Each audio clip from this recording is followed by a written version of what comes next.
সকলে কেমন আছেন? আশা করি খুব ভালো আছেন। শুরু হয়ে গেছে নতুন একটা দিন ও শুরু করতে চলেছি নতুন একটা ভিডিও দিয়ে। এখানে সেই যে আগে একবার জবার ডালে করি এসেছিল, তোলার পরে তো কড়িটা পড়ে গেল।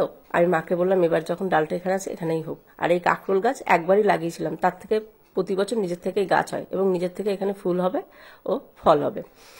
আজ একটা চেনা রান্না একটু অন্যভাবে করব, ডিম রান্না করব। তার জন্য একটা বাটির মধ্যে নিয়েছি বেশ কিছুটা পেঁয়াজ, কাঁচা লঙ্কা ও এখানে আমি 4টে ডিম এখন ফেটিয়ে নেব। স্বাদ মতো দিয়ে দেবো নুন ও সামান্য একটু লঙ্কার গুঁড়ো। ডিমটা খুব ভালোভাবে ফেটিয়ে নিয়ে যে কোনো একটা পাত্রের মধ্যে একটু তেল লাগিয়ে টিফিন কৌটো এটাকে এখন ভাপে দিতে হবে। তো আমি আর টিফিন কৌটো না নিয়ে আমি একটা প্লাস্টিক খুব ভালোভাবে ধুয়ে নিয়েছি। কেউ যদি প্লাস্টিক ইউজ করতে না চান সেক্ষেত্রে যে কোনো একটা টিফিন কৌটোর মধ্যে ভালোভাবে ধুয়ে একটু তেল লাগিয়ে তার মধ্যে ডিম ফেটানো অংশটা দিয়ে দিতে পারেন। কড়াইতে বসিয়ে দিয়েছি হাফ কড়াইয়ের কম জল এবং গ্যাসের আঁচটা করে দিয়েছি একদম হাই হিটে। এটাকে প্রথমে ঢাকা দিয়ে 2 মিনিট মতন ফুটিয়ে নেব। তারপরে ঢাকনাটা খুলে আরও 3 থেকে 4 মিনিট ফুটিয়ে নেব।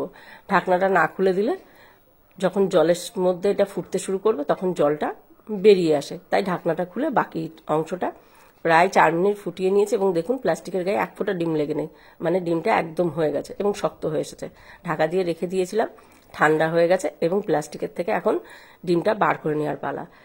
ডিমটা প্রথমের দিকে যখন ফোটে তখন অনেকটাই ফুলে থাকে, পরে কিন্তু একটুখানি চেপে যায়। এটা আবারও পরে ফুলে উঠবে। প্লাস্টিকের গায়ে দেখুন একটুও লেগে না, একদম পরিষ্কার। যে জলটা ছিল সেটাকে বের করে এখন ডিমগুলো একটু পিস করে কেটে নেব। পিসটা বড় ছোট নির্ভর করছে কে কেমন কত বড় পিস করতে চান বা ছোট তার উপরে। আর এইভাবে ডিম রান্না করলে না ডিমের টেস্ট কিন্তু অনেক ভালো হয় এবং ডিমটা খেতে পুরো স্পঞ্জি হয়, পুরো রসালো স্পঞ্জি ডিম। কড়ার মধ্যে দিয়ে দিলাম বেশ কিছুটা তেল, দিয়ে ডিমগুলোকে এখন মিডিয়াম আছে বেশ একটু লালচে করে ভেজে নেব।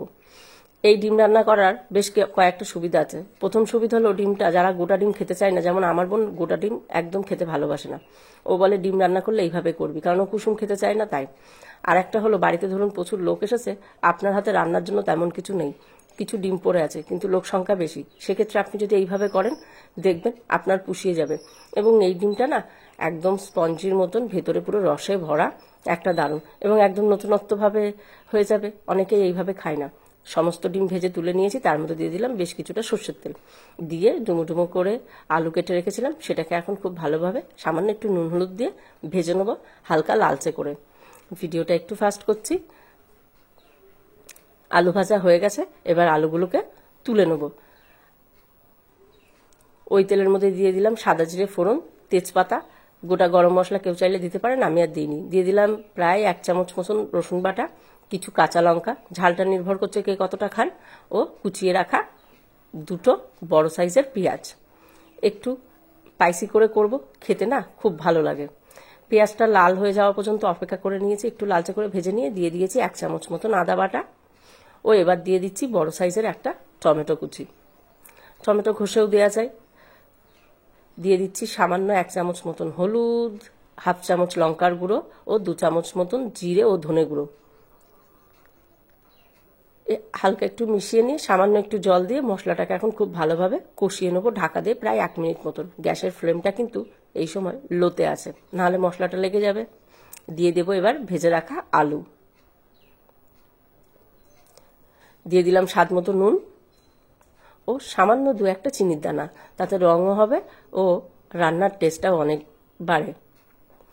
আলুর সাথে মশলাটা খুব ভালোভাবে মিশিয়ে নিয়েছি, এবার এটাকে ঢাকা দিয়ে আরও 2 মিনিট মতন কষিয়ে নেব। দেখুন হালকা তেল বেরিয়ে এসেছে মশলা থেকে। আবারও একটু মিশিয়ে নিয়ে এবার এর মধ্যে দিয়ে দেবো পরিমাণ মতন জল। এখানে ঠান্ডা জলটাই ব্যবহার করছি আমি।